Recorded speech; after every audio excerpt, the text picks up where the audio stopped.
আসসালামু আলাইকুম প্রিয় শিক্ষার্থী বন্ধুরা, সকলকে চতুর্থ শ্রেণীর প্রাথমিক বিজ্ঞান বিষয়ের লাইভ ক্লাসে স্বাগত ও শুভেচ্ছা জানাচ্ছি। আমি মোহাম্মদ আক্তার হোসেন, সহকারী শিক্ষক, ভবানীচরণ রাজাপাড়া সরকারি প্রাথমিক বিদ্যালয়, মানিরাঙ্গা, খাগড়াছড়ি। প্রিয় শিক্ষার্থী বন্ধুরা, করোনাকালীন সময়ে পুরো বাংলাদেশে যখন স্কুল প্রতিষ্ঠান বন্ধ হয়ে গেছে, ঠিক সেই সময়ে তোমাদের পাঠদানের ঘাটতি পূরণের জন্য পুরো বাংলাদেশে তোমাদের প্রিয়, দক্ষ, পছন্দনীয় শিক্ষকরা লাইভ পাঠদান করে যাচ্ছে। এর ধারাবাহিকতায় আজকে আমি তোমাদের সামনে এসেছি।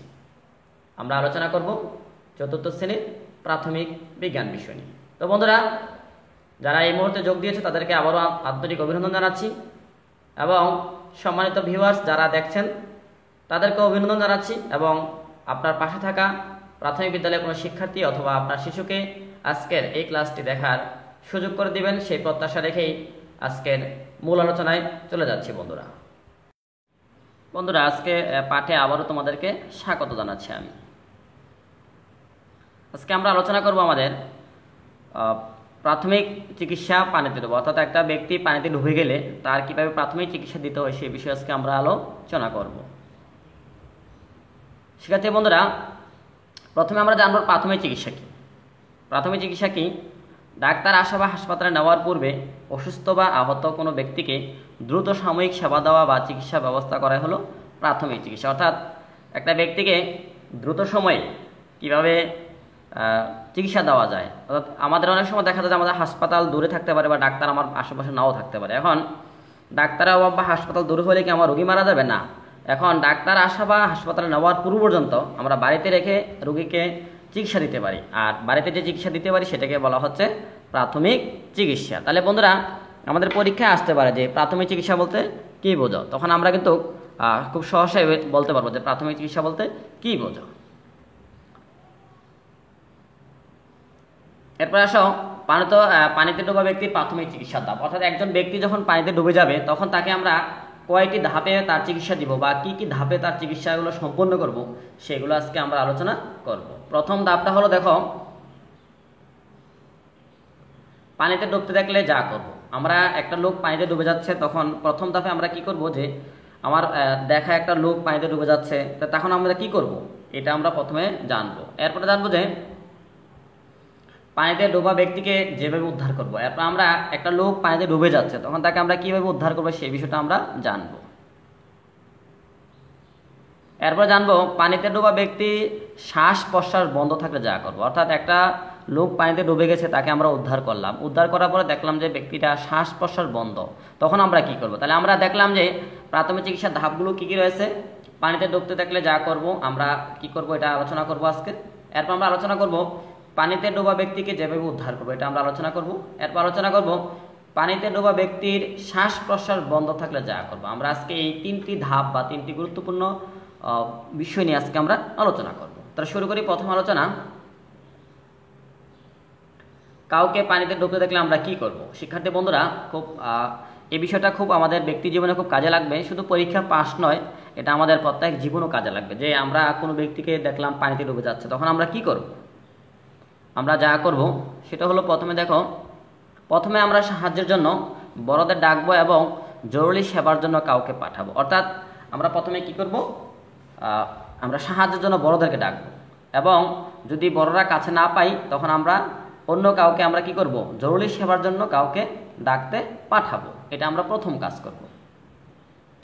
এরপর আমরা কি করব, এবার আসো আমরা কি করব, একটা ব্যক্তি পানিতে ডুবে যাচ্ছে দেখলাম, এখন তাকে আমরা উদ্ধার করতে হবে, কিন্তু কিভাবে উদ্ধার করব। এই উদ্ধার করার সিস্টেম বা প্রক্রিয়াটি আমরা এখন জানবো। দেখো, এক, সম্ভব ও নিরাপদ মনে হলে ডুবতে থাকা ব্যক্তির হাতের নাগালে লম্বা দড়ি বা লাঠি ধরবো। অর্থাৎ একটা ব্যক্তি ডুবে যাচ্ছে, তখন আমরা কি করব, তাকে আমরা কি করব, একটা লম্বা দড়ি বা লাঠি ধরতে দিব। যেমন আমরা চলো একটা ছবি দেখি এই সম্পর্কে। এই দেখো, আমরা ছবি দেখতে পেলাম যে একজন ছেলে ডুবে যাচ্ছে, তখন আরেকজন তাকে উদ্ধারের জন্য চেষ্টা করছে। কিভাবে? একটা রশি দিয়ে। সে কিন্তু পানিতে নামে নাই, সে কি করছে, একটা লম্বা রশি তাকে দিয়েছে, যে লম্বা রশিটি ধরে সে কি করবে, টেনে টেনে তাকে তীরে উঠাবে বা নদীর পাড়ে উঠিয়ে নেবে। তাহলে বন্ধুরা, দেখলাম আমরা কেউ পানিতে ডুবলে কীভাবে আমরা উদ্ধার করব? প্রথমে আমরা লম্বা দড়ি বা কাঠি দিয়ে তাকে ধরতে সহায়তা করব। আচ্ছা, এরপর আমরা কি করতে পারি? ভেসে থাকতে পারে এমন বস্তু, যেমন বড় কাঠের টুকরা, কলা গাছ ইত্যাদি পানিতে ভাসিয়ে দেব, যাতে ডুবতে থাকা ব্যক্তি সেটি ধরে বাঁচতে পারে। অর্থাৎ একটা ব্যক্তি পানিতে ডুবে যাচ্ছে, আমার হাতে লম্বা রশিও নাই, লাঠিও নাই। এখন আমি কি করব? যে দেখব যে পানিতে ভাসে এমন বড় কাঠের টুকরা, কলা গাছ ইত্যাদি কি করব? পানিতে ভাসিয়ে দিবে, যাতে ওই ডুবন্ত ব্যক্তি সেই কলা গাছ বা কাঠের টুকরো ধরে ভেসে থাকতে পারে। কারণ একটা লোক বেঁচে থাকলে সে কিন্তু তার জীবন রক্ষা পাবে, কারণ বেঁচে থাকলে সে মৃত্যু থেকে বাঁচার সম্ভাবনা রয়েছে। তাহলে আমরা কি করব? দ্বিতীয় কাজটা আমরা এই কাজটা করব। এখানে একটা বেশি সতর্কতা অবলম্বন করতে হবে, একা একা সাঁতার কেটে উদ্ধারের চেষ্টা করব না। কখনোই কোনো ব্যক্তি যদি ডুবে যায়, বা এটা খুব গুরুত্বপূর্ণ একটা বিষয় যে কখনো কোনো ব্যক্তিকে উদ্ধারের জন্য একা একা সাঁতার কেটে উদ্ধারের চেষ্টা করব না। আমরা কখনো একা একা সাঁতার কেটে কাউকে উদ্ধারের চেষ্টা করব না। প্রিয় শিক্ষার্থী বন্ধুরা, এবার আসো, একটা ব্যক্তি পানিতে ডুবে গিয়েছিল, তাকে আমরা উদ্ধার করেছি। উদ্ধার করার পর দেখলাম যে তার শ্বাস প্রশ্বাস বন্ধ হয়ে গেছে। এখন আমরা কি করব? বা শ্বাস প্রশ্বাস কি চালু করার জন্য আমরা কি কি পদক্ষেপ গ্রহণ করব, আজকে আমরা এখন এই বিষয়টা জানব।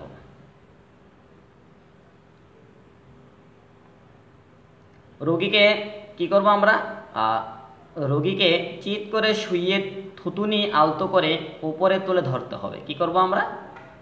কিভাবে করব সে কাজটা আমরা একটা ছবি দেখি। চলো, এই যে আমরা একটা ছবি দেখতে পাচ্ছি, দেখো আমরা কি করব? রোগীকে প্রথমে শুয়ে দেব। রোগীকে শুয়ে দেওয়ার পরে কি করব? তার থুতুনি আলতো করে উপরে তুলে ধরতে হবে। এভাবে এই যে হাতটি দিয়ে যেভাবে আমরা থুতুনিটি আলতো করে ধরে তুলেছি, সেভাবে আমরা কি করব? আলতো করে থুতুনিটি আলতো করে তুলে ধরবো। কেমন তুলে ধরবো? এটা হলো আমাদের প্রথম কাজ। তাহলে আমরা দেখলাম শ্বাস প্রশ্বাস বন্ধ থাকলে আমরা কি করব? এই কাজটা আমরা করব, যে কাজটা আমরা লেখাতেও দেখেছি এবং ছবিতে দেখতে পেয়েছি, সে কাজটা আমরা করব।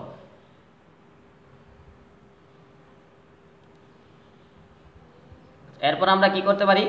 রোগীর নাক চেপে ধরে মুখে মুখ লাগিয়ে কয়েকবার ফু দিতে হবে, যতক্ষণ না রোগী বুক ফুলে ওঠে। এই কাজটা কিভাবে করব সেটাও আমরা একটা ছবি দেখতে পারি। এই যে দেখো, খুব সুন্দর একটা ছবি দেওয়া আছে যে একজন বালক আর একজন বালককে কি করতেছে?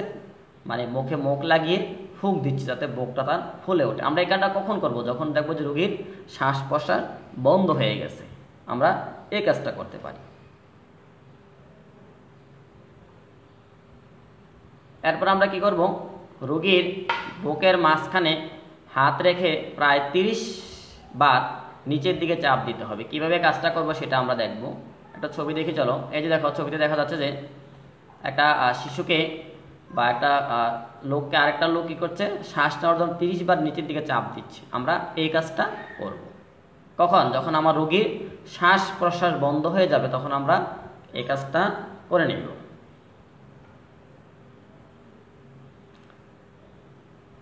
এরপরে আসলে দেখি, তাহলে এই হলো আমাদের একটা রোগীর কি করব? যে শ্বাস প্রশ্বাস বন্ধ থাকলে আমরা রোগীকে এভাবে, পানিতে ডোবা রোগীকে আমরা এভাবে প্রাথমিক চিকিৎসা দিতে পারি বন্ধুরা। তো আজকের এই আলোচনা থেকে আমরা কি কি জানলাম? প্রথমে জানলাম যে কিভাবে পানিতে ডুবতে থাকলে আমরা কি করব, কিভাবে উদ্ধার করব, উদ্ধারের পর শ্বাস বন্ধ থাকলে আমরা কি করব সেটা জেনেছি। এবার আমরা দেখব আমাদের পাঠ্য বইয়ের মিলাবো। আমরা পাঠ্য বই 84 পৃষ্ঠা দেখো, এখানে খুব সুন্দর করে দেওয়া আছে যে পানিতে ডোবা, কাউকে পানিতে ডুবতে দেখলে যা করব, শ্বাস প্রশ্বাস বন্ধ হলে কী করবো, কীভাবে উদ্ধার করব। এই যে প্রাথমিক চিকিৎসাগুলো আমরা এতক্ষণ যতগুলো আলোচনা করছি, সবগুলো এই পেজে তোমাদের জন্য দেওয়া আছে। তোমরা তোমাদের পাঠ্য বইটুকু বাড়িতে খুললে পড়লে দেখতে পাবে যে এখানে আমরা কী নিয়ে আলোচনা করেছিলাম। তো শিক্ষার্থী বন্ধুরা, এই ছিল আজকে পানিতে ডোবা ব্যক্তির প্রাথমিক চিকিৎসা নিয়ে তোমাদের সাথে আলোচনা। আশা করি সবাই মনোযোগ সহকারে ক্লাসটি দেখেছ। তো আমরা এবার কি করব? আমরা একটা বাড়ির কাজে চলে যাব। বাড়ির কাজ। প্রাথমিক চিকিৎসা বলতে কি বোঝো? আমরা পানিতে ডুবতে থাকা ব্যক্তিকে কিভাবে উদ্ধার করব। 2, পানিতে ডোবা কোনো ব্যক্তি শ্বাস প্রশ্বাস না নিলে আমরা কি কি কাজ করব। আমরা এই দুটো বাড়ি কাজ কি খুব দ্রুত সুন্দরভাবে আমরা বাড়ি কাজগুলো বাড়িতে বসে নিজেরা চেষ্টা করব। তো প্রিয় শিক্ষার্থী বন্ধুরা, যারা আজকের এই লাইভ ক্লাসে সংযোগ ছিল, সকলকে আন্তরিক ধন্যবাদ জানাচ্ছি এবং আগামী ক্লাসে আমরা আরও বিভিন্ন প্রাথমিক চিকিৎসা নিয়ে তোমাদের সাথে আলোচনা করব। সে পর্যন্ত সকলের জন্য শুভকামনা রেখে আজকের মতো এখানেই বিদায় নিলাম। ধন্যবাদ সকলকে।